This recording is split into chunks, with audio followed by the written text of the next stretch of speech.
The world has always been a melting pot.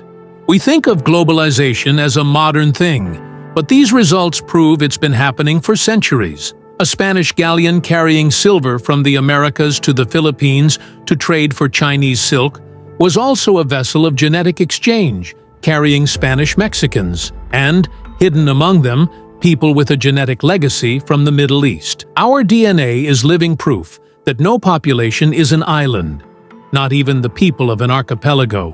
When we think of history, we often imagine borders, clean lines on a map, separating one people from another. But history never followed straight lines.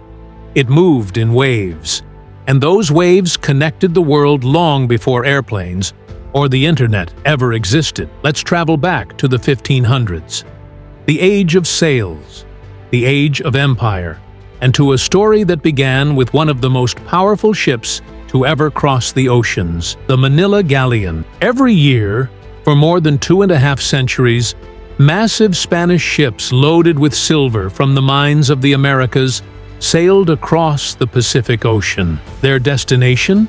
The bustling port of Manila in the Philippines.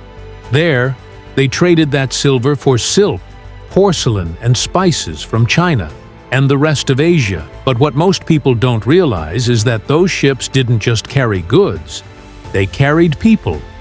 And inside those people was history. Many of the sailors, traders, and settlers aboard weren't Spaniards at all.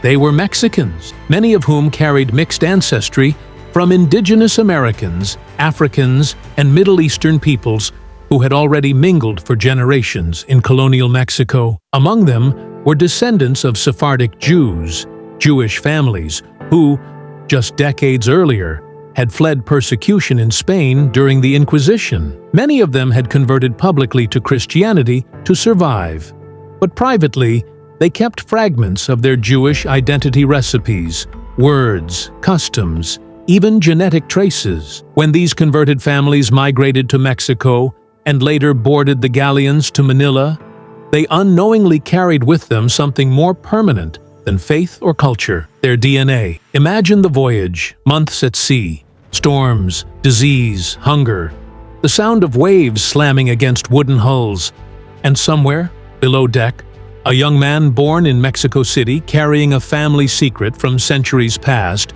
looks out at the endless horizon. He has no idea that the blood running through his veins once flowed through ancestors who prayed in Hebrew, beneath the same sun that now blazes over the Pacific. When those galleons reached Manila, they didn't just bring new goods, they brought new genes into the islands. Some of these men married or had children with local Filipino women, and over generations, their descendants became fully Filipino, blending seamlessly into the diverse mix of Malay, Chinese, Spanish, and indigenous bloodlines that make up the Philippines today. But this isn't just about one ship or one voyage. It's about a chain reaction, one that began in the 15th century Spain, when King Ferdinand and Queen Isabella ordered the expulsion of all Jews who refused to convert to Christianity. Over 100,000 Sephardic Jews fled Spain, scattering to Portugal, North Africa, the Ottoman Empire, and eventually the Americas. Some converted, some hid, and some blended so completely that their descendants no longer even knew their true origins. Centuries later, genetic studies began to reveal something astonishing. A small but distinct Sephardic Jewish genetic signature inside modern Filipino populations, particularly in communities that trace their heritage to Spanish colonial centers like Manila, Cavite, and Iloilo areas that once thrived along the galleon trade routes. It's an invisible thread, one you can't see in skin tone or hear in accent, but it's there, quietly echoing the forgotten journeys of ancestors long gone. This discovery reshapes how we think about identity, because it reminds us that being Filipino, or any nationality, is not a simple, single story. It's a collage, a mosaic made of countless migrations, loves, losses, and chances of fate. In every Filipino, You can trace the footsteps of Austronesian voyagers who sailed across the Pacific thousands of years ago. You can find Chinese traders who arrived centuries before Spain, Spanish priests, Mexican soldiers, Indian sepoys, Arab merchants, American teachers, and now, even traces of Sephardic Jews, whose journey began halfway across the world. This is what makes the Filipino story so extraordinary. It's not about purity, it's about connection. Think about it. A single act of persecution in medieval Spain, a royal decree set off a wave that crossed oceans, reshaped continents, and eventually found its way into the DNA of people living thousands of miles away. It's almost poetic, the very people once cast out by their homeland, finding immortality not through monuments, but through the bloodlines of strangers. And maybe that's the deeper truth of human history, that pain, migration, and survival can create new beauty, new people, new worlds. Today, science gives us the tools to trace those hidden threads.